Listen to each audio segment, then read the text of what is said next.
Hello दोस्तों, नमस्कार। आप सभी लोगों का मेरे इस यूट्यूब चैनल पर बहुत बहुत स्वागत है। तो आज का जो टॉपिक है वो काफ़ी इंटरेस्टिंग टॉपिक होने वाला है। आज का टॉपिक की एक सबसे महत्वपूर्ण विशेषता ये है कि आज का टॉपिक एग्ज़ाम की दृष्टि से तो इम्पोर्टेंट है ही और नॉलेज की दृष्टि से भी इम्पोर्टेंट है। तो अभी तक आपने भले ही वीडियो शेयर नहीं किया हो, कोई दिक्कत नहीं है, लेकिन इस वाले वीडियो को सभी तक शेयर कर दीजिएगा, क्योंकि ये जो जानकारी है कुछ लोगों को आजीवन पता नहीं चल पाती, उनका पूरा जीवन व्यतीत हो जाता है और वो समझ नहीं पाते कि आखिर जो भारत में हमारी ज़मीन है, जो धरती माता है, जिसमें जो मिट्टियाँ हैं, वो आखिर कितने प्रकार की होती हैं और किस मिट्टी में क्या होता है, किस में क्या नहीं होता। तो आज हम ओवरऑल सारी मिट्टियों को पढ़ने वाले हैं, जितनी भी मिट्टियाँ पूरे भारत में पाई जाती हैं। आप निश्चित तौर पर किसी न किसी एक विशेष क्षेत्र में रहते होंगे या क्षेत्र विशेष में निवास करते होंगे और वहाँ पर एक विशेष मिट्टी पाई जाती होगी जो लगभग पूरे एरिया की या पूरे ज़िले की या पूरे राज्य के एक छोटे से अंचल की लगभग सेम रहती है। लेकिन आज आपको पता चलेगा कि हमारे संपूर्ण भारत में कितने प्रकार की मिट्टी पाई जाती हैं, उनका कारण क्या है। काली मिट्टी काली क्यों होती है, लाल मिट्टी लाल क्यों होती है, हरी मिट्टी हरी क्यों होती है, जितने भी कलर हैं वो कलरों के कारण, हम सब कुछ ये आज पूरा पढ़ने वाले हैं। और कुछ विदेश की भी हम बात करेंगे, यहाँ कुछ विश्व स्तर पर भी मैं एक दो फैक्ट आपको बताऊंगा। ठीक है, तो आज का हमारा टॉपिक है भारत की मिट्टियाँ। आज का हमारा टॉपिक क्या है? भारत की मिट्टियाँ, या इंग्लिश में कहेंगे इंडियन सॉइल। ठीक है, इंडियन सॉइल्स को पढ़ने वाले हैं हम। ठीक है, आज भारत में जितनी भी मिट्टी पाई जाती है उनको हम पढ़ने वाले हैं। तो पहले एक बार आप लिस्ट पर नज़र डाल लीजिए, ये मिट्टियाँ हैं। सबसे पहली है जलोढ़ मिट्टी, है ना। पहले एक बार हम लिस्ट देख लेते हैं, फिर वन बाय वन करके मैं इनको डिटेल से समझाऊंगा और उसका यहाँ मैप बनाऊंगा कि कौन सी मिट्टी भारत के किस एरिया में आती है, किस एरिया में आती है। आई होप अभी तक आप समझ गए होंगे कि भारत का कौन सा एरिया जो है वो हमारा एरिया है और कौन सा एरिया जो है वो दूसरे राज्यों का एरिया है। मैंने इसलिए पहले बहुत सारे ऐसे लेक्चर दे दिए थे जिनसे राज्य की लोकेशन आपको समझ में आ जाए, और बहुत सारे राज्य बनाकर भी मैंने आपको बहुत सारे टॉपिक क्लियर भी कराए थे। तो सबसे पहले होती है जलोढ़ मिट्टी, है ना। जलोढ़ मिट्टी, इंग्लिश में इसको एलुवियल मिट्टी कहा जाता है। दूसरी मिट्टी है काली मिट्टी, ब्लैक सॉइल, है ना। काली मिट्टी से आप अवगत होंगे। लाल मिट्टी, इस लाल मिट्टी को लाल पीली मिट्टी कहा जाता है। इस लाल मिट्टी को आप लाल पीली मिट्टी भी कह सकते हैं, क्योंकि इसका एक ही नाम मिलता है। लाल और जो पीली है वो एक्चुअल में एक ही होती है, क्योंकि पीला जो कलर है वो संसार में कोई दूसरा कलर नहीं होता, बल्कि लाल का ही डेरिवेटेड या लाल का ही रूपांतरित रूप पीला होता है। अभी समझाऊंगा। एक होती है लेटराइट मिट्टी, है ना। लेटराइट को हिंदी में इंग्लिश में सेम कहते हैं। रेतीली मिट्टी, सैंडी, इंग्लिश में क्या बोलते हैं? सैंडी सॉइल, जिसमें रेत हो, है ना, जिसमें बालू के कण हो, है ना। फिर आती है क्षारी मिट्टी, क्षारी मिट्टी भी कहते हैं, दलदली मिट्टी भी कहते हैं, है ना। सलाइन सॉइल इंग्लिश में कहा जाता है। अंतिम आता है पीट या जैविक मिट्टी। पीट या जैविक मिट्टी, जैविक वाले स्थानों पर बायोटिक सॉइल कहते हैं। पर्वतीय मिट्टी, और इसी को हम बनी मिट्टी भी कहते हैं। क्या कहते हैं भैया? बनी मिट्टी भी कहते हैं। पर्वत और वन, आपने देखा होगा जितने भी पर्वत आपने भारत में देखे हैं उन पर्वतों में वन अवश्य होते हैं। तो जो पर्वत है उस पर जो मिट्टी होती है उसे पर्वतीय मिट्टी भी कहते हैं और उसी को बनी मिट्टी भी कहते हैं, क्योंकि पर्वत और वन दोनों एक साथ होते हैं। क्लियर है? तो ये लिस्ट है। अब ये लिस्ट जो है मैंने अपने मन से नहीं बनाई है। ये जो लिस्ट है ये मैंने अपने मन से नहीं बनाई है। इस लिस्ट को जारी किया है भारत की सबसे बड़ी संस्था। भारत की एक संस्था है ना, एग्रीकल्चर को लेकर, उसने इसको जारी किया है, जिसका नाम है ICAR। क्या नाम है भैया? ICAR। इस ICAR का क्या मतलब है? इस ICAR का मतलब है इंडियन काउंसिल एग्रीकल्चर रिसर्च। क्या भैया? Agriculture research. ठीक है, हिंदी में क्या कहेंगे? हिंदी में कहेंगे भारतीय, जो हिंदी वाले हैं वो हिंदी में लिख लेंगे, भारतीय कृषि अनुसंधान परिषद। हिंदी में क्या कहेंगे? देखो, ये काउंसिल का मतलब परिषद होता है, लेकिन हिंदी में ये थोड़ा आगे पीछे हो जाता है, वाक्य सेंटेंस से आपको पता होगा। तो भारतीय कृषि अनुसंधान परिषद, जो कृषि पर, जो मिट्टी पर, इन पर क्या करता है? शोध करता है, रिसर्च करता है, और इसकी ये क्या है? सर्वोच्च संस्था है। तो इसी संस्था ने कहा है कि हमारे भारत में जो एवरेज औसतन मिट्टियों की संख्या है वो 8 है। कितनी है भैया? 8 है। अब आप किसी भी क्षेत्र में रहते हो तो वहाँ हो सकता है कि केवल एक ही प्रकार की मिट्टी पाई जाती हो। कुछ राज्य ऐसे हैं कि जिन राज्यों में टोटल एक प्रकार की मिट्टी पाई जाती है। कुछ ऐसे क्षेत्र हैं जहाँ 4-5 राज्य हैं, वहाँ केवल एक प्रकार की मिट्टी पाई जाती है ना। तो कुछ लोग कहते हैं, क्वेश्चन करते हैं कुछ स्टूडेंट कि सर हमारे राज्य में कौन सी मिट्टी है, इस राज्य में कौन सी मिट्टी पाई जाती है, इसमें कौन सी मिट्टी है। तो देखो भैया, मिट्टी जो है वो किसी का घर बार नहीं देखती या किसी का राज्य नहीं देखती कि भाई हम लेटराइट हैं तो हम केवल राजस्थान में रहेंगे, हम रेतीली हैं तो हम इस राज्य में रहेंगे, हम लेटराइट हैं तो हम यहाँ रहेंगे, हम काली हैं तो हम इस राज्य में रहेंगे। ऐसा कुछ तो हुआ नहीं है। भगवान ने तो ये ज्योग्राफिकल आधार पर इन सभी चीज़ों को उत्पत्ति की है। तो ये कुछ विशेष स्थानों के कारण, कुछ विशेष परिस्थितियों के कारण, कुछ विशेष जलवायु के कारण, कुछ विशेष भौगोलिक जो परिवर्तन हुए कालांतरण में, उनके कारण इनका एक बड़ा स्थान है, इनका एक बृहद स्थान है। कहीं पर ये छोटे क्षेत्र में है, कहीं पर ये बड़े क्षेत्र में है। तो किसी भी राज्य के आधार पर कभी आपसे मिट्टी नहीं पूछी जाएगी, ठीक है, क्योंकि इससे क्वेश्चन बनाना थोड़ा सा पॉसिबल नहीं होता। एक दो में है, एक दो में क्वेश्चन आए हैं तो मैं आपको बता दूंगा, लेकिन आपको पकड़ना क्या है, आपको पकड़ना, देखो जो एग्ज़ाम नहीं देने वाले व्यक्ति हैं वो लोग बड़ी आसानी से समझें, उनको मैं आपको पूरा समझाऊंगा। और जो एग्ज़ाम वाले व्यक्ति हैं, जो इनको एग्ज़ाम देना है, उनके दृष्टिकोण से क्या है, इसके अन्य नाम, इसके क्या है अन्य नाम, इसकी क्या है विशेषता, कि भाई विशेषता क्या है इस मिट्टी की और इसका कारण क्या है, ठीक है, और इसमें फसल कौन सी होती है ना, इसमें फसल कौन सी होती है। तो ये 4 पॉइंट हैं जो एग्जाम की दृष्टि से इंपॉर्टेंट है। इसके अलावा जो बेसिक जानकारी होगी वो आपको ज़्यादा जरूरी नहीं है ना, लेकिन लोकेशन जरूर आपको याद रखना है, ठीक है। तो सबसे पहले हम बात करते हैं जलोढ़ मिट्टी की। किसकी बात करते हैं भैया, जलोढ़ मिट्टी की। इंग्लिश में कहा जाता है एलुवियल सॉइल। इस जलोढ़ मिट्टी को अब देखो, अब यहाँ से क्या है, यहाँ से आपको क्या है हेडिंग डाल लेना है, भारत में निम्न प्रकार की मिट्टी पाई जाती है। नंबर 1 जलोढ़ मिट्टी। जो लोग पढ़ने वाले हैं वो 1 बाय 1 करके पॉइंट लिखते चलेंगे। जैसे आपने पहला देखा जलोढ़ मिट्टी नंबर 1, इस तरीके से पॉइंट डालिए जलोढ़, या इसी को आप ऐसा ना करके ए भी बना सकते हैं।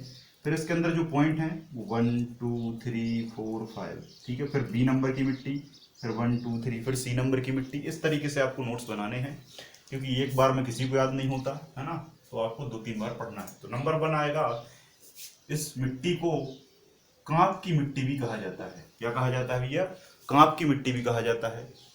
अब एक चीज और बताना मैं भूल गया कि भाई मिट्टियों को पढ़ने से पहले आपको ये पता होना चाहिए कि मिट्टी आखिर बनती कैसे है। मिट्टी आखिर बनती कैसे है, हमारी पृथ्वी पर मिट्टी आखिर आई कहाँ से, मिट्टी थी कि नहीं थी, कि आई है, क्या है, उसके बारे में एक हल्का सा 2 मिनट लूंगा, मैं आपको समझा दे रहा हूँ, है ना। इससे क्वेश्चन कभी नहीं आएगा, लेकिन ये जानने के लिए ज़रूरी है, क्योंकि जो लोग एग्ज़ाम नहीं दे रहे हैं, जो लोग नॉलेज के लिए देख रहे हैं, तो उनके लिए भी वीडियो ये फायदेमंद हो। देखो, हमारी जो पृथ्वी है, ये पृथ्वी जो है आग का जलता हुआ गोला थी। आपको पता है हमारी पृथ्वी कुछ समय पहले आग का क्या है, जलता हुआ गोला थी। पूरी पृथ्वी पर आग लगी थी। आग क्यों लगी थी भैया, क्योंकि इस पर क्या है फ्यूल था। इस पर क्या था, फ्यूल था। फ्यूल मतलब ईंधन। जब ईंधन मौजूद रहेगा तो ईंधन जलेगा, ठीक है। जैसे आज सूर्य जल रहा है, तो सूर्य भी इस तरीके का एक गोल पिंड है, उस पर ईंधन है, हाइड्रोजन और हीलियम, वो जल रहा है और उसका प्रकाश हमारे यहाँ धूप के फॉर्म में आ रहा है। ऐसे ही पहले पृथ्वी भी जलती थी और इसका प्रकाश किसी दूसरे तक जाता था। धीरे धीरे क्या हो गया, फ्यूल खत्म हो गया और पृथ्वी क्या हो गई, शांत हो गई।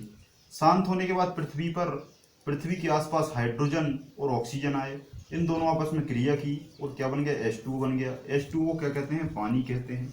और पृथ्वी क्या हो गई, जलमग्न हो गई। पृथ्वी क्या हो गई, जलमग्न हो गई। फिर धीरे धीरे पानी में कमी आई, स्थान बढ़े, है ना, टापू बढ़े, महाद्वीपीय फिसलन हुआ और धीरे धीरे जमीन निकली। जब ये जमीन निकली तो पहले क्या है, जमीन ठोस आधार में थी। किस आधार में थी, ठोस आधार में थी। पर्वत के आधार पर थी, है ना, पठार के आधार पर थी। बड़े बड़े जो कठोर पत्थर थे, मैग्मा लावा के, चट्टानों के, उनके आधार पर थी। मिट्टी नहीं थी पहले भारत में या संसार में। क्या थे, पर्वत थे, बड़े बड़े पर्वत थे, चट्टान थे, बहुत बड़े बड़े टुकड़े थे, प्लेटें थीं। सामान्य भाषा में क्या कहें, प्लेटें थीं। और इन प्लेटों के बीचों बीच से नदियां बहती थी, मतलब पानी था। अब हुआ क्या कि जो पर्वत हैं, ये पर्वत है, आपको पता है कि हर एक नदी पर्वत से निकलती है। इस पर्वत में यहाँ कहीं पानी भरा है, पानी धीरे धीरे रिसा रिसा रिसा बूंद बूंद करके और रिसते हुए उसने क्या बना ली, नदी बना ली। क्या बना ली भैया, नदी बना ली। जब ये नदी बना ली तो इस नदी का पानी इस पर बहता गया, इस चट्टान पर बहता गया बहता गया बहता गया, इस चट्टान को हल्का हल्का तोड़ता गया, हल्का हल्का क्या है, तोड़ता गया तोड़ता गया। तो ये जो छोटे छोटे कण हैं, इस तरीके से पहले ये बड़े कण में टूटे होंगे, एकदम से पानी अगर किसी चट्टान के कोने में लगा तो पता चला इतना कोना टूट के आगे चला गया, चट्टान का एक बड़ा हिस्सा टूट के चला गया। बड़े हिस्से टूटे पानी के बहाव और दबाव के कारण। उसके बाद ये छोटे छोटे भागों में लुढ़कते हुए लुढ़कते हुए लुढ़कते हुए हजारों किलोमीटर लुढ़कते हुए पिसते गए पिसते गए पिसते गए पिसते गए और बिल्कुल बारीक आपको क्या है, पेस्ट प्राप्त हो गया। क्या हो गया, बारीक पेस्ट प्राप्त हो गया। और यही पेस्ट क्या है, मिट्टी का निर्माण कर देता है। यही पेस्ट क्या है, मिट्टी का निर्माण कर देता है। अब किसी कहीं कहीं की मिट्टी में छोटे छोटे आप टुकड़े कंकड़ के देखते होंगे, किसी मिट्टी में बिल्कुल कंकड़ नहीं होते। कोई मिट्टी ज़्यादा बारीक होती है, कोई मिट्टी दानेदार होती है, कोई मिट्टी चीका मिट्टी होती है, कोई चिकनी होती है ना। तो अलग अलग प्रकार से मिट्टी कैसी बनी है, इस आधार पर बनी है। अलग पर्वत, अलग नदियों का बहाव, अलग लेंथ और अलग मिट्टी का ओरिजिन, अलग मिट्टी की उत्पत्ति। क्योंकि जिस आधार पर देखो, पर्वत भी अलग अलग हैं, आपको पता है, मैंने बहुत सारे पर्वत पढ़ा है। तो अलग अलग पर्वत हैं, उनका जो निर्माण हुआ है वो अलग अलग तत्वों से हुआ है, अलग अलग एलिमेंट से हुआ है, अलग अलग धातु, अलग अलग अधातु, अलग अलग मिनरल से हुआ है। तो उनके कारण मिट्टी भी, जब ये टुकड़ा टूट के मिट्टी बनाएगा तो वो अलग अलग प्रकार की मिट्टी बनाएगा। बात समझ में आई? क्योंकि ये जो जिससे पर्वत पठार बने होते हैं वही टूट टूट कर पेस्ट बन जाता है। तो जो पर्वत की क्वालिटी होती है वही मिट्टी की क्वालिटी हो जाती है और उस हिसाब से मिट्टी का फॉर्मेशन होता है। बात क्लियर है? तो इस तरीके से मिट्टी का निर्माण सारे संसार में हुआ है ना। अब अलग अलग क्यों हो गई तो आपको समझ में आ गया होगा। तो हम पढ़ रहे थे कौन सी भैया, हम पढ़ रहे थे जलोढ़ मिट्टी। जलोढ़ मिट्टी तो पहला है, इंग्लिश में एलुवियल कहते हैं इसको। एक ना शब्द दिया जाता है कांप की मिट्टी। क्या कहा जाता है भैया, कांप की मिट्टी कहते हैं।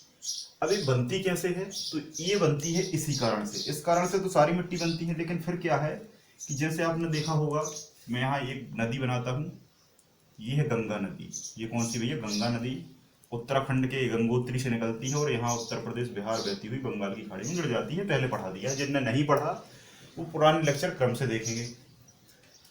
जब ये नदी बही तो इस नदी ने, आपने देखा होगा कि नदी का ये वाला जो क्षेत्र रहता है, ये वाला और ये वाला जो क्षेत्र रहता है, इसमें कुछ बह के आता है और बाजू में नदियों के जो तट हैं उन तटों पर वो जम जाता है ना। जिसे आप क्या कहते हैं, कांप कहते हैं, है ना। जैसे आप कांप कह सकते हैं, जैसे आप मलबा कह सकते हैं, सामान्य सी भाषा में मलबा। तो नदी जो है ऊपर से बहाकर लाती है मलबा, मलबा बहाकर लाती है और जो नदी के यहाँ बाजू में क्या है, जम जाता है। बाजू में क्या है, जम जाता है। बाजू में क्या है, जम जाता है। तो इसी को हम क्या कहते हैं, इसी को हम कहते हैं जलोढ़ मिट्टी। तो सीधी सी भाषा में पानी द्वारा बहाकर लाई गई, है ना। पानी द्वारा बहाकर लाई मिट्टी, जिसमें जो पानी के द्वारा बहाकर लाई मिट्टी है और जो बाजू में जम जाता है ना, उन क्षेत्रों को तराई क्षेत्र कहते हैं और यही जलोढ़ मिट्टी का उदाहरण है। क्लियर है? और ये जो मिट्टी है ये काफ़ी ज़्यादा उपजाऊ होती है। काफ़ी ज़्यादा क्या, भारत में सर्वाधिक या विश्व में सर्वाधिक, अगर हम बात करें विश्व में सर्वाधिक जो उपजाऊ मिट्टी है, विश्व में सर्वाधिक जो उपजाऊ मिट्टी है। अभी आपसे क्वेश्चन, ये क्वेश्चन 101% बनता है, IMP करके लिख लें। कुछ लोग क्या करते हैं, सर्वाधिक उपजाऊ मिट्टी में काली लगाते हैं क्योंकि उन्हें लगता है कि यार मिट्टी तो काली है और काली में ही सबसे अच्छी चीज़ें होती हैं, जबकि ये गलत है। जबकि ये गलत है। काली मिट्टी तो उपजाऊ होती है, मैं इसमें कोई बात नहीं करता, लेकिन काली मिट्टी से भी अधिक उपजाऊ जो है वो है जलोढ़ मिट्टी। इसलिए आप देखते होंगे कि कुछ लोग खेती करते हैं नदियों की तराई वाले क्षेत्र में, जैसे नर्मदा नदी है, गंगा नदी है, यमुना नदी है, चंबल नदी है। तो इन नदियों के बाजू में जो स्थल रहते हैं, उन नदियों के किनारे अगर कुछ भी फसल लगा दी जाए, नदियों के तट पर किनारों पर कुछ भी फसल लगा दी जाए तो वो सबसे बेस्ट क्वालिटी की होती है। ये बात आप लोगों ने देखी होगी। नहीं देखा है तो आसपास किसी नदी में नहाने जाना, जब नहाने जाओगे तो आपको आसपास बहुत सारी सब्जियां लगी हुई दिखाई देंगी, और वो सब्जियां काफ़ी ज़्यादा अच्छी क्वालिटी की होती हैं, क्योंकि जो मिट्टी है उसमें सब कुछ मौजूद है। इस मिट्टी में लगभग सब कुछ मौजूद होता है। सब कुछ का मतलब जो तत्व एक पौधे के लिए जरूरी होते हैं, जो तत्व पौधे के लिए जरूरी होते हैं। पौधे की वृद्धि के लिए नाइट्रोजन की आवश्यकता होती है, बीज निर्माण के लिए पोटेशियम की आवश्यकता होती है, और अन्य वृद्धि के लिए फास्फोरस की आवश्यकता होती है, पकने के लिए फास्फोरस की आवश्यकता होती है। तो ये तत्व हैं। इन तत्वों के अलावा और भी तत्व हैं, क्लोरीन है, कॉपर है ना, निकेल है, जस्ता है ना, आयरन है, लोहा है, बहुत सारे तत्व हैं जो पौधे के लिए आवश्यक होते हैं वृद्धि के लिए। तो वो इसमें क्या है, लगभग समस्त तत्व विद्यमान होते हैं, क्योंकि समस्त तत्व इसमें मौजूद हैं, इसलिए सर्वाधिक उपजाऊ मिट्टी। क्लियर है। अब इसके हम क्षेत्र की बात करें तो क्षेत्र में आप क्या लिख लेंगे, क्षेत्र में आप लिख लेंगे गंगा यमुना का क्षेत्र, गंगा यमुना का दोआब क्षेत्र है ना, आपने पहले पढ़ा होगा दोआब क्षेत्र। तो जो गंगा यमुना का दोआब क्षेत्र है, या गंगा यमुना का तटीय क्षेत्र है, या आजू बाजू वाला, ये सबसे ज़्यादा उपजाऊ होता है। तो यहाँ से लेकर इस वाले पूरे हिस्से में क्या है, ये वाले यहाँ से लेकर यहाँ तक, क्योंकि यहाँ भी नदियाँ हैं, आपको पता होगा, यहाँ भी नदियाँ हैं ना, यहाँ भी नदियाँ हैं, झेलम, चिनाब, रावी, सतलुज, ब्यास, तो उनका है यहाँ पर। तो ये वाला जो पूरा क्षेत्र है, इस वाले क्षेत्र में कौन सी मिट्टी पाई जा रही है भैया, जलोढ़ मिट्टी। कौन सी मिट्टी पाई जा रही है, जलोढ़ मिट्टी। ठीक है, क्योंकि यहाँ गंगा यमुना है, यहाँ झेलम, चिनाब, रावी, सतलुज, ब्यास नदियाँ हैं, और यहाँ मध्य प्रदेश की जितनी भी नदियाँ हैं, चंबल, काली सिंध, सिंध, पार्वती, केन, मंदाकिनी, नर्मदा, सोन, जो सब हैं वो इसी तरफ बह के आती हैं, और इस तरफ बहकर आती हैं मध्य प्रदेश की सारी नदियाँ, नर्मदा और ताप्ती को छोड़ के, और उनका जो कांप है, जो उनका मलबा है, जलोढ़ के फॉर्म में यहाँ इकट्ठा हो जाता है यूपी में। इसलिए इस वाले क्षेत्र में आपको, ये वाला क्षेत्र आप ड्रॉ कर लेना, इस वाले क्षेत्र में पूरी कौन सी मिट्टी पाई जाएगी, जलोढ़ मिट्टी। इसलिए आप कहते हैं ना पंजाब, जो पंजाब है वो काफ़ी ज़्यादा अच्छी फसलें पैदा करता है, तो वो इसी कारण से करता है, क्योंकि वहाँ पर नदियाँ बहुत सारी हैं, 5 नदियाँ हैं पंजाब में, इसी कारण उसका नाम पंजाब पड़ा। और इसमें उत्पत्ति काय की होगी, तो इसमें सभी फसल कोई भी फसल लगा दीजिए भाई साहब, आप इसमें आंख बंद करके किसी भी प्रकार की फसल लगा दीजिए, वो फसल बेस्ट क्वालिटी की होगी, है ना, क्योंकि इससे बढ़कर मिट्टी अभी संसार में कोई दूसरी नहीं है। ठीक है। अगर मैं बात करूं कि भारत में पूरे भारत में सर्वाधिक उपजाऊ मिट्टी कहाँ पर स्थित है, अगर मैं एक क्वेश्चन आपको दूं कि पूरे भारत में सर्वाधिक सबसे उपजाऊ मिट्टी कहाँ पर है, तो इसका आंसर है मध्य प्रदेश राज्य का नरसिंहपुर जिला। ठीक है, इसका आंसर क्या है, मध्य प्रदेश राज्य का नरसिंहपुर जिला का बारे में आपने सुना होगा। ठीक है।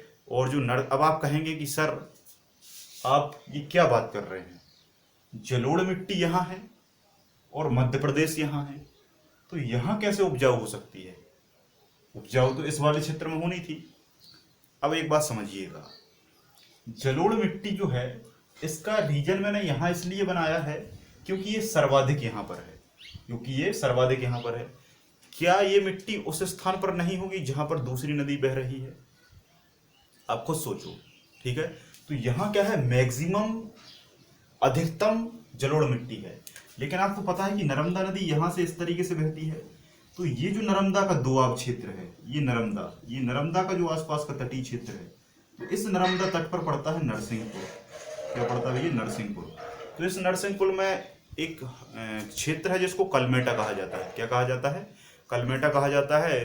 तो वो भारत के ही नहीं बल्कि एशिया की नंबर 1 मिट्टी है, पूरे एशिया महाद्वीप जिसमें लगभग 46 से 47 48 देश आते हैं, 48 कंट्री, 48 देशों में जो सबसे बेस्ट क्वालिटी की मिट्टी है उसका नाम है नरसिंहपुर जिले की कलमेटा मिट्टी। क्लियर है।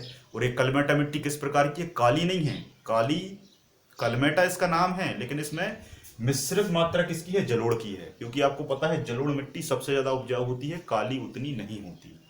ठीक है, तो ये एशिया की नंबर 1 मिट्टी है। अब आप पूछेंगे, अब आपके दिमाग में क्वेश्चन आ रहा होगा कि तो विश्व की सबसे नंबर 1 कहाँ पर है, विश्व की भी सबसे नंबर 1 मिट्टी जलोढ़ ही होगी। लेकिन ये है आपकी संयुक्त राज्य अमेरिका में।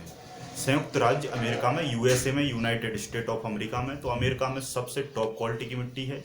और पूरे एशिया में सबसे नंबर 1 की मिट्टी नरसिंहपुर जिले में पाई जाती है। और ये भी जलोढ़ और काली का मिश्रण है, लेकिन जलोढ़ की मात्रा ज़्यादा है, नर्मदा वाला क्षेत्र है, इसलिए सर्वाधिक उपजाऊ है। आई होप आपको समझ में आ गया होगा।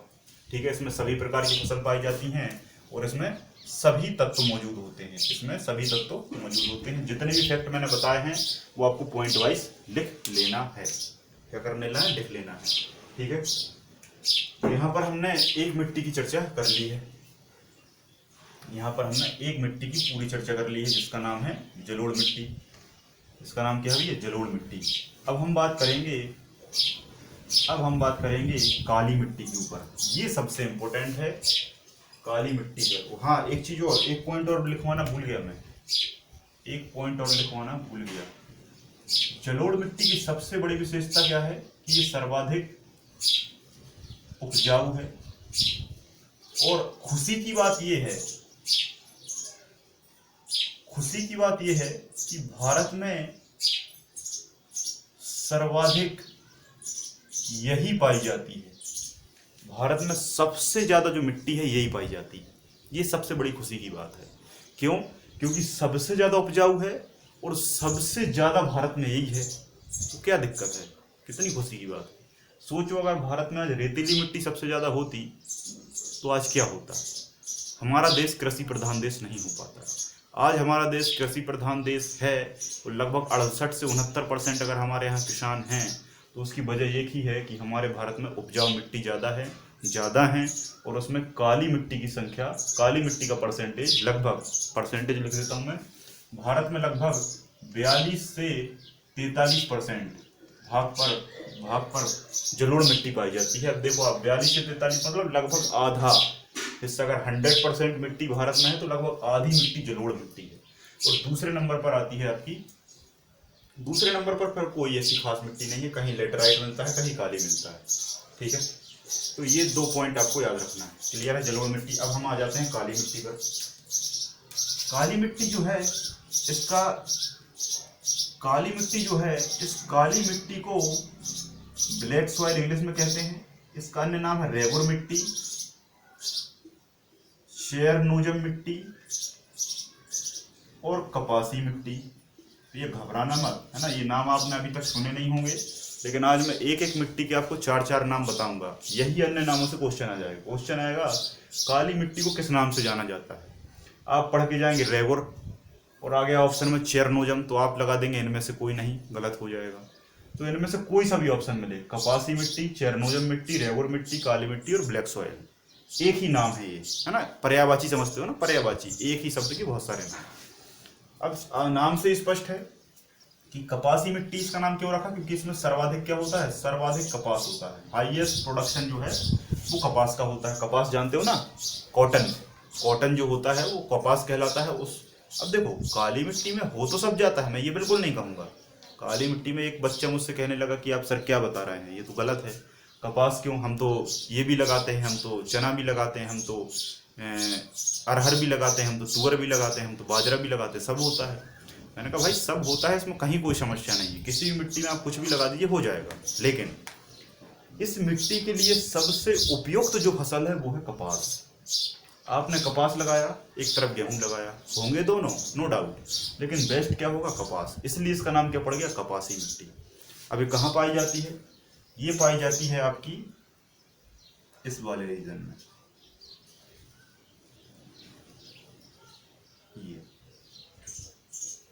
ये जो रीजन है, मालवा का पठार सुना है कभी? मालवा का पठार, और थोड़ी सी यहाँ इस तरफ आती है, छोटा नागपुर के पठार में थोड़ी सी, बिल्कुल यहाँ उतना ज़्यादा नहीं है, बस ये वाला क्षेत्र याद है। इस वाले क्षेत्र में काली मिट्टी पाई जाती है। मालवा का पठार आपने सुना होगा, मालवे के पठार में पूरी काली मिट्टी है। और नीचे जाएंगे तो यहाँ गहरी काली है, यहाँ गहरी काली है, यहाँ साधारण काली है और यहाँ छिछली काली है। छिछली समझते हो? छिछली का मतलब होता है लाइट, है ना। ये highest black soil, normal black soil and light black soil. ठीक है, तो ये अलग अलग प्रकार है और ये इतने क्षेत्र में भारत में काली मिट्टी की और क्या विशेषता है? काली मिट्टी जो है, इस काली मिट्टी में सभी तत्व तो आसानी से मौजूद होते हैं, लेकिन इसमें नाइट्रोजन,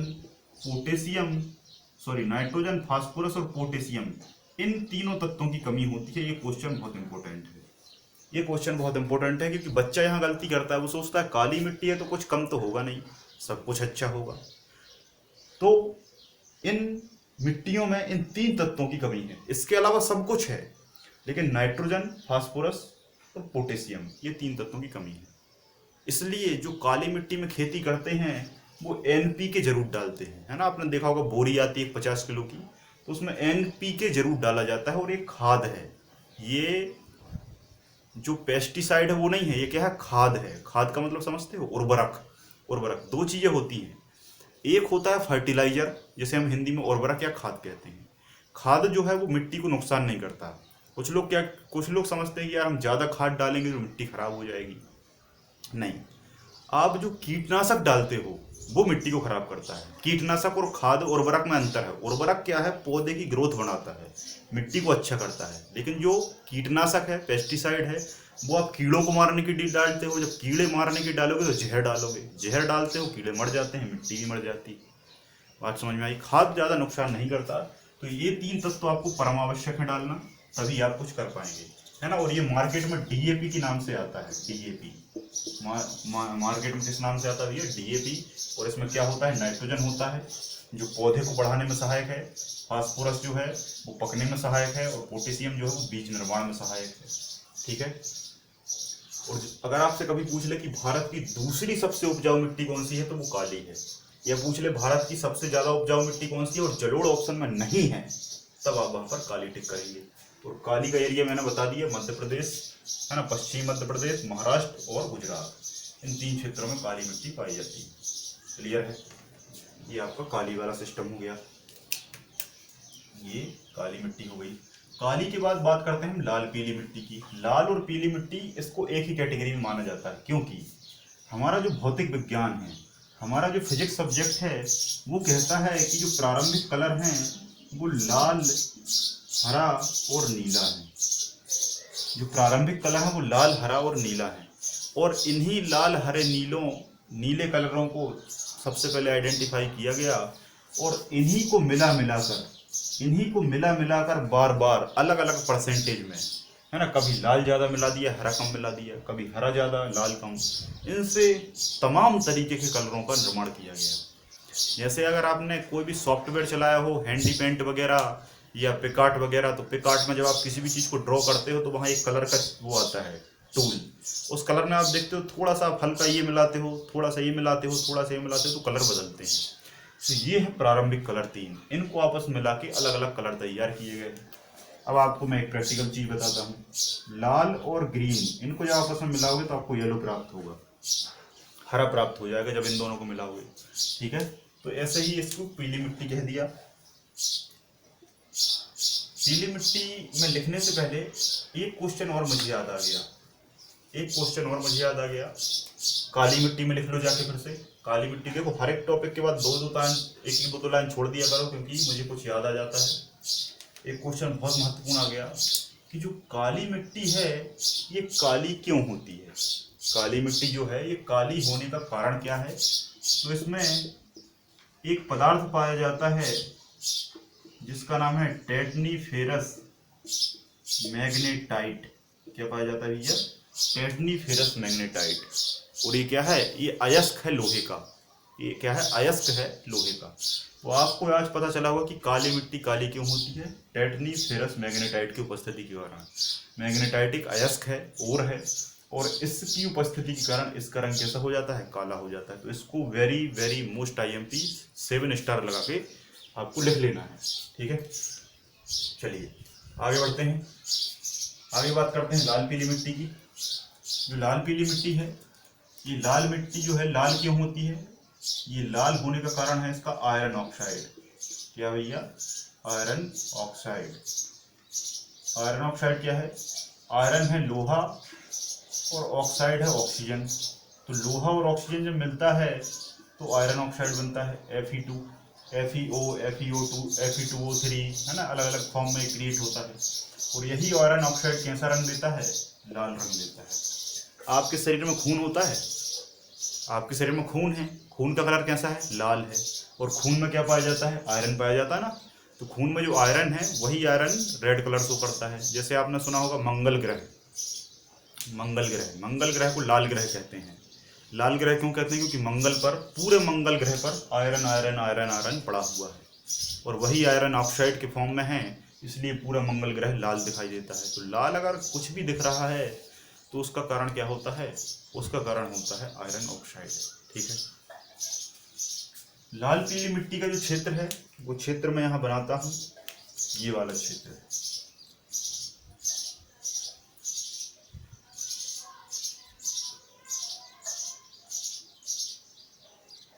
ठीक है।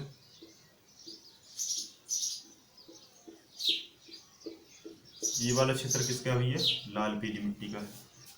ठीक है। ये वाला क्षेत्र किसका है? लाल पीली मिट्टी का। ये यहाँ से मिटा देता हूँ ना, आपको समझ पा रहा है। ठीक है। ये वाला क्षेत्र लाल पीली मिट्टी का है।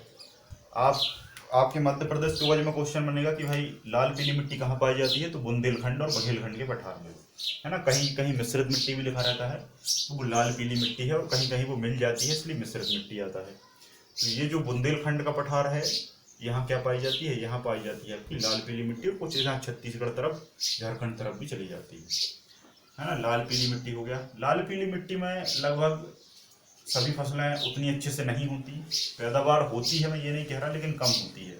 इसमें आप गेहूं लगा सकते हो, गेहूं अच्छा हो जाता है। गेहूं तो सब में होता है, लेकिन इसमें भी ठीक हो जाता है। गन्ना लगा सकते हो।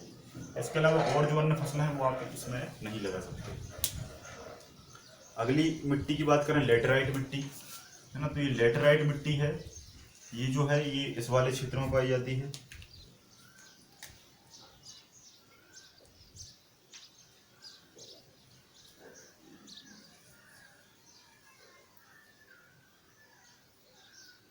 ये जो क्षेत्र है ये लेटराइट मिट्टी का है।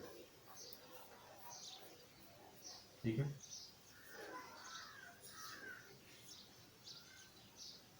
ये लेटराइट मिट्टी का है। लेटराइट मिट्टी कम उपजाऊ होती है, इसमें लगभग सभी तत्वों की कमी पाई जाती है ना। तो लेटराइट मिट्टी है, ये कम उपजाऊ होती है, इसमें ज़्यादा वैसी फसलें उतनी अच्छे से होती नहीं है। लेटराइट मिट्टी, लेटराइट मिट्टी का क्षेत्र मैंने आपको बता दिया है ना। मोस्टली ये कहाँ पर है? दक्षिण भारत में ज़्यादा है ना। दक्षिण भारत में लेटराइट मिट्टी ज़्यादा पाई जाती है। ये कम उपजाऊ है ना, एक पॉइंट लिख लेंगे, कम उपजाऊ है, कम उपजाऊ है, इसमें फसलें ज़्यादा अच्छे से होती नहीं।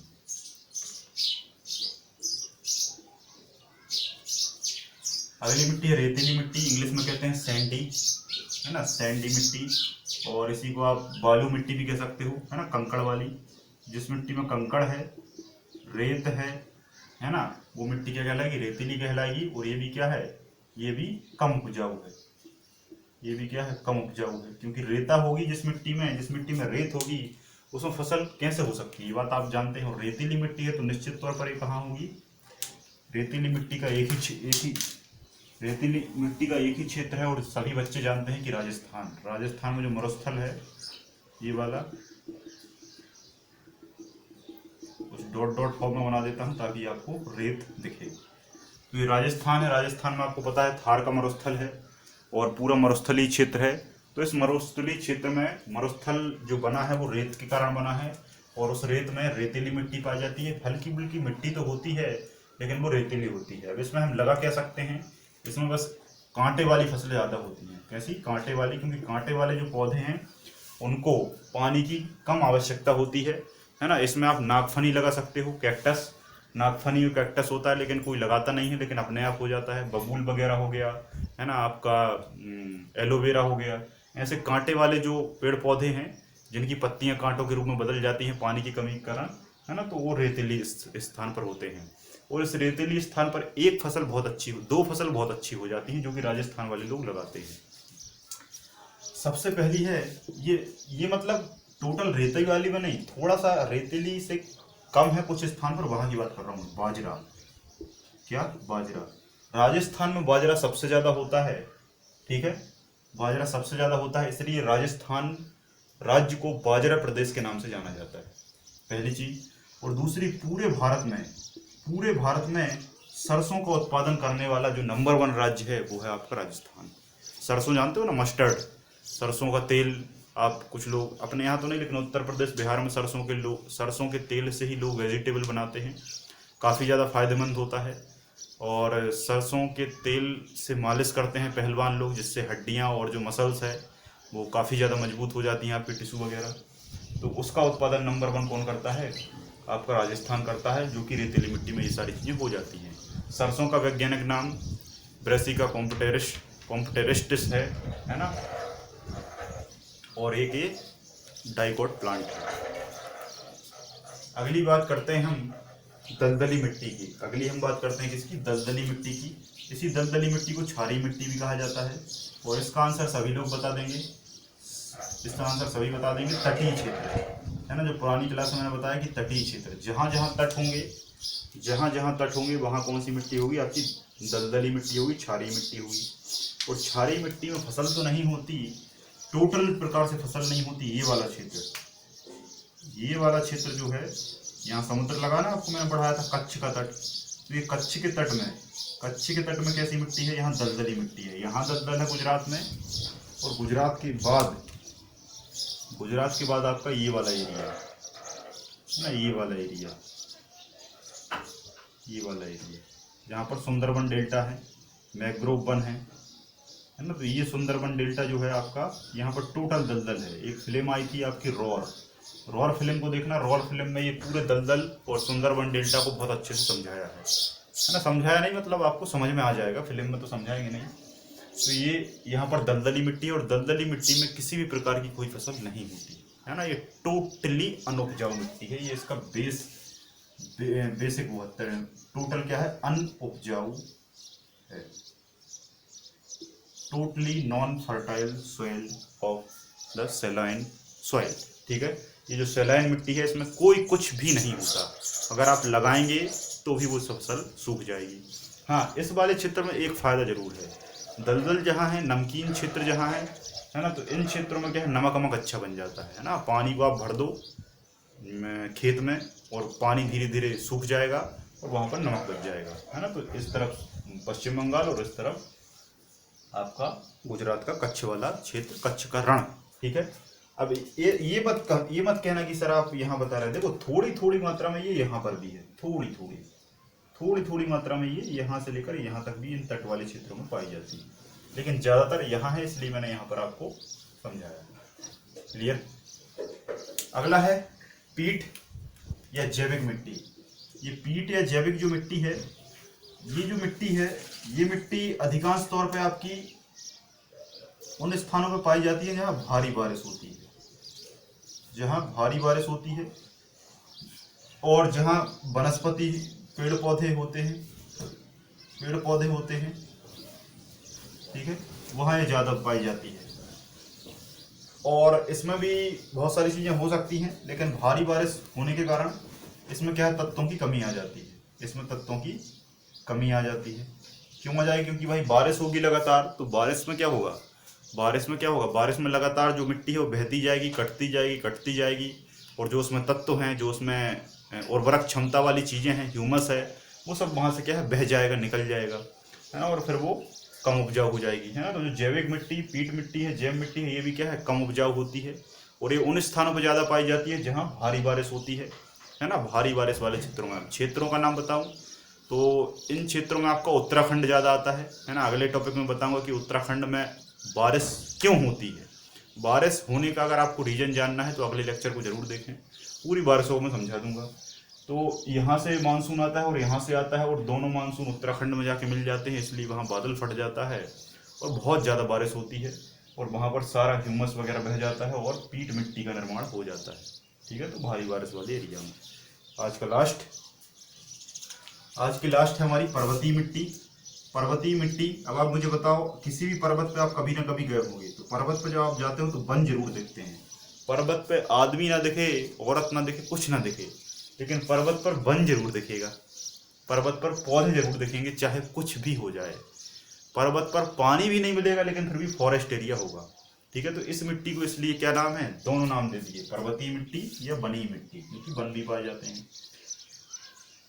तो पर्वतीय और बनी मिट्टी में क्या है कि इसमें भी फसल हो जाती है, क्योंकि वो उपजाऊ है। क्यों उपजाऊ है? क्योंकि इसमें वन है। तो देखो, इसमें इसको हम बीच का कह सकते हैं, ज़्यादा उपजाऊ भी नहीं है, कम उपजाऊ भी नहीं है। ज़्यादा उपजाऊ इसलिए नहीं है क्योंकि पर्वत है तो पत्थर है, और पत्थर है तो वो दिक्कत करेगा। लेकिन इसमें क्या है, पौधे होते हैं, वन होते हैं ना, तो इन वन का जो है बहुत सारा जो पत्ते हैं, डालियां हैं, टहनियां हैं, ब्रांचेस है, वो गिरती हैं नीचे, और वो क्या है, वो ह्यूमस का निर्माण करती हैं। किसका निर्माण करती है? ह्यूमस का निर्माण करती है। और इस ह्यूमस से ये क्या हो जाती है, उपजाऊ हो जाती है। लेकिन क्या है कि पर्वत है तो ऊंचा होगा, तो जब पानी गिरेगा तो इससे पानी क्या है, बहेगा, और पानी जब बहता है तो ये ह्यूमस फिर से बह जाता है, फिर से क्या है, बह जाता है, और तब तो जो है फिर से नीचे चले जाते हैं। तो ये मिट्टी जो है, ये मिट्टी रोटेशन वाली मिट्टी है। कैसी है? रोटेशन वाली मिट्टी है। इसको हम इंटरमीडिएट कह सकते हैं। एक समय ऐसा आता है कि ये सबसे ज़्यादा उपजाऊ भी हो जाती है, और एक समय ऐसा आ जाता है कि इसमें कुछ भी नहीं बचता।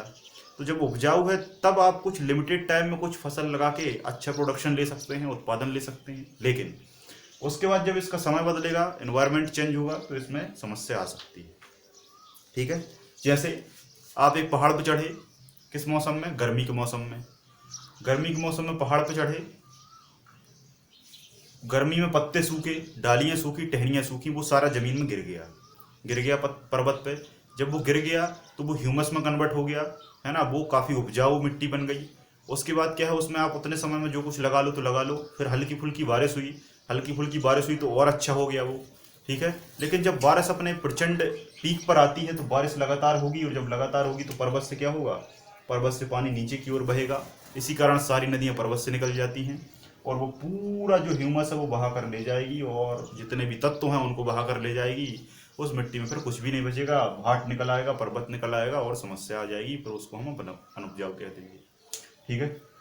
तो आई होप आपको ये समझ में आ गया। अभी पर्वतीय मिट्टी का लोकेशन क्या है? अरे, इनका लोकेशन बताना भूल गया मैं। ये जो है, ये पीट और जैव मिट्टी है। ये आपकी भारी बारिश वाले स्थान पर आएगी, तो कहाँ जाएगी ये आपके उत्तराखंड में आ जाएगी। यहाँ पर जहाँ भारी बारिश होती है वहाँ आ जाएगी। और भारी बारिश कहाँ होती है? मेघालय में होती है। मेघालय में लगातार बारिश चलती रहती है, आपको पता है। विश्व की सबसे ज़्यादा जो बारिश है वो मासिमराम चेरापूंजी में होती है, तो वहाँ आ जाएगी पीट और जैव मिट्टी। और ये जो पर्वतीय मिट्टी है, ये पर्वत में आ जाएगी। पर्वत कहाँ? हिमालय पर्वत हो गया। तो हिमालय पर्वत में जो टोटल है, यहाँ जम्मू कश्मीर, उत्तराखंड, ये तराई वाला क्षेत्र, ये आपका तिब्बत वाला क्षेत्र, यहाँ अरुणाचल वाला क्षेत्र। तो इन क्षेत्रों में क्या है, इन क्षेत्रों पर पर्वत जहाँ होगा, सिंपल सा पर्वत जहाँ होगा वहाँ पर्वतीय बनी मिट्टी होगी। बात खत्म हो जाती है यहाँ पर। क्लियर है? तो आई होप यहाँ तक आपको सारी मिट्टी समझ में आ गई होगी। इसके अलावा मिट्टी और भी हैं बहुत सारी, लेकिन वो मिट्टी आपको बिल्कुल भी जरूरत नहीं है पढ़ने की, क्योंकि इन 8 को याद रखना ही अपने आप में बहुत बड़ी बात होती है। आप पढ़ेंगे, 2 बार पढ़ेंगे, 3 बार पढ़ेंगे, लेकिन यही चीज़ें हम भूल जाते हैं, बार बार कन्फ्यूजन होता है। अब मैं आपको एक बहुत महत्वपूर्ण चीज़ बताता हूँ कि इन मिट्टियों में जो सबसे महत्वपूर्ण मिट्टी है वो ये 5 हैं। ये 5 मिट्टी का जो मैंने बॉक्स बताया, ये सबसे 5 महत्वपूर्ण मिट्टी है। और इन 5 में से सबसे इम्पोर्टेंट मिट्टी कहूँगा तो मैं ये 4 कहूँगा, ऊपर वाली ये 4 मिट्टी। क्योंकि जो रेतीली मिट्टी है ये केवल और केवल राजस्थान के कुछ क्षेत्र में, राजस्थान में पूरे में मरुस्थल नहीं है, राजस्थान के कुछ हिस्से में मरुस्थल है। तो उसको छोड़ दिया जाए तो भारत के समस्त क्षेत्रों में मैक्सिमम पर ये पाई जाती है, जलोढ़, काली, लाल पीली और लेटेराइट। ये 4 मुख्य मिट्टियां हैं। उसके अलावा ये उनकी क्या है, डेरिवेटेड मिट्टियां हैं। मतलब एक मिट्टी को दूसरे से मिला दिया, दूसरे को तीसरे से मिला दिया, इसका परसेंटेज कम है, इसका ज़्यादा है, इसको इसमें मिलाया नहीं, मतलब मिल जाती है वातावरण की कंडीशन, जलवायु के आधार पर, और अलग अलग मिट्टियों का क्या है, फॉर्मेशन हो जाता है। इसके अलावा 2-3 और आती हैं, लेकिन इंपॉर्टेंट नहीं है। बस आप ये 5 को अच्छे से सॉलिड कर लें, इन 5 को आपका क्वेश्चन फंस जाएगा यहाँ से। ठीक है? हाँ, एक चीज़ और रह गया है, जलोढ़ मिट्टी के प्रकार। देखो, जलोढ़ मिट्टी क्या है, भारत में लगभग आधे एरिया में पाई जाती है, 42 से 43% में। इसलिए जलोढ़ मिट्टी को थोड़ा सा डिटेल से पढ़ना पड़ेगा, डिटेल से तो मैंने बहुत पढ़ा दिया है, लेकिन मैं इसके प्रकार बताना भूल गया हूँ। ठीक है? तो जलोढ़ मिट्टी को आप एक काम करो, जलोढ़ मिट्टी, अब वहाँ तो आपकी जगह होगी नहीं कॉपी में, तो आप नीचे एक छोटी हेडिंग डालो, जलोढ़ मिट्टी के क्या प्रकार, है ना, जल्दी से मैं बता देता हूँ। एक छोटी सी नीचे हेडिंग डालो, जलोढ़ मिट्टी के प्रकार। नंबर 1 बांगर, नंबर 2 खादर। किसके प्रकार हैं? जलोढ़ मिट्टी के। अभी तक आपने जलोढ़ मिट्टी को भी नहीं पढ़ा होगा, आज मैं उसके पूरे प्रकार बताता हूँ। बांगर, खादर, भावर और चौथा तराई। ठीक है, तो ये भाई 4 प्रकार होते हैं किसकी? जलोढ़ मिट्टी के। इसके प्रकार मैं इसलिए बता रहा हूं क्योंकि ये क्या है, भारत में सर्वाधिक पाई जाती है, सर्वाधिक पाई जाती है और सर्वाधिक उपजाऊ है। सबसे ज्यादा बेस्ट क्वालिटी की मिट्टी आपकी जलोढ़ है, इसलिए इसके टाइप पढ़ना जरूरी है। बाकी किसी के टाइप ऐसे है नहीं। ठीक, अब देखो, आपको ये पता है कि जलोढ़ मिट्टी क्या है? नदी द्वारा बहाकर लाई जाती है, ये बात तो सभी जानते हैं, है ना? है कि नहीं? जब नदी इस तरीके से बहेगी, नदी इस तरीके से बहेगी, तो नदी अपना हर साल, देखो हर साल पानी गिरता है, जब हर वर्ष पानी गिरेगा तो हर वर्ष नदी कुछ ना कुछ बहा के लाएगी। एक साल बहा कर लाई यहाँ तक, एक साल बहा कर लाई यहाँ तक, फिर बहा कर लाई, फिर बहा कर लाई, ऐसा लगातार बहा कर लाती जाती है। कभी बहुत ज़्यादा बाढ़ आ जाती है तो ये यहाँ तक आ गई नदी, ठीक है, यहाँ तक नदी आ गई, तो यहाँ तक इसने बहा कर क्या है, अपने कांप को, अपने मलबे को यहाँ तक छोड़ दिया, यहाँ तक छोड़ दिया, और नदी यहाँ से फिर लौट गई और यहाँ तक फिर बहने लगी। बात समझ में आ रही है? बात समझ में आ रही है? तो जहाँ जहाँ तक नदी बहकर जाती है वो अपने कुछ मलबे को छोड़कर जाती है, और वही मलबा क्या है? जलोढ़ मिट्टी कहलाता है ना? वही मलबा क्या कहलाता है? जलोढ़ मिट्टी कहलाता है। तो जलोढ़ मिट्टी यहाँ तक छोड़ दी इसने, यहाँ तक छोड़ दी, फिर पता चला कि यहाँ तक नदी फिर पहुंची नहीं, 6-8 साल, 10 साल, 20 साल हो गए और यहाँ तक मिट्टी, यहाँ तक नदी में बाढ़ कभी आई नहीं, बस यहाँ तक आई बाढ़। ठीक है, यहाँ तक बाढ़ आई, फिर नदी अपने स्थान पर आ गई, ऐसा लगातार चलता रहता है। तो जो नदी के जस्ट बगल में है, तो जो मिट्टी नदी के जस्ट बगल में है, दैट इज कॉल्ड खादर मिट्टी।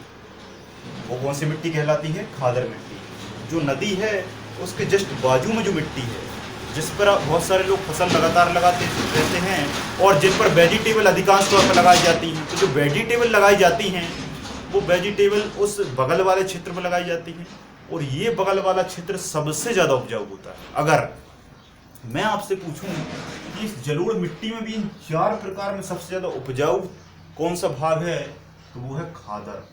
वो कौन सा भैया? खादर। तो नदी के जस्ट बाजू की जो मिट्टी है वो खादर है, और जो नदी के काफी दूर तक उसने कुछ बहुत पहले समय छोड़ कर आई है तो वो है बांगर। सिंपल सी भाषा में पुरानी मिट्टी और नई मिट्टी, दूर की मिट्टी, पास की मिट्टी, बस ये 4 शब्द याद रख लो, आपका काम हो गया। जो नदी के जस्ट बाजू में है खादर है, जो नदी के काफी दूर चली गई है किसी भी कारणवश जलवायु के आधार पर, बांगर मिट्टी। बांगर पुरानी हो जाती है, खादर हमेशा नई बनी रहती है, क्योंकि नदी लगातार बहती रहती है और लगातार कुछ ना कुछ लाती रहती है। क्लियर है? बात समझ में आई? इन दोनों में उपजाऊ खादर होती है। इसी मिट्टी को 2 भागों में और बांटा है, भावर और तराई। कैसे इनको बांटा है? कैसा? अक्षांशीय आधार पर, है ना, लैटिट्यूड। मतलब इसको ऐसा बांटा है, ऐसा। कैसे? यहां समझाता हूं। जैसे ये नदी है, ये नदी है, इस नदी की ये मिट्टी और ये वाली मिट्टी ऐसे बांटा है ना? ये वाली मिट्टी बांगर है, ये मिट्टी खादर है। फिर इसी नदी को इन्होंने उठाया कैसे? ऐसे, ऐसे उठाया, वर्टिकल उठाया, वर्टिकल। तो प्रारंभ में नदी यहां से निकली, तो नदी के प्रारंभ में जो यहां मिट्टी है वो भावर है, और जब मिट्टी यहां और लास्ट में आ गई वो क्या है? तराई। ये जो मैदान में आ गई नदी इस तरीके से बहती हुई, और ये मैदान में जो क्रिएट हुई वो कौन सी हुई है? तराई मिट्टी। बात समझ में आई कि नहीं आई? ठीक है, ये क्लियर है? तो इस तरीके से इन 4 प्रकार को बांटा। तो जो पर्वत से जब नदी निकलती है तो पर्वत के जस्ट निकलने के जो पास की मिट्टी होती है वो भावर होती है, और जब नदी लंबे लॉन्ग टर्म में बहकर पहुंच जाती है तो जो लास्ट में बाजू में क्रिएट होती है उसको हम तराई क्षेत्र कहते हैं।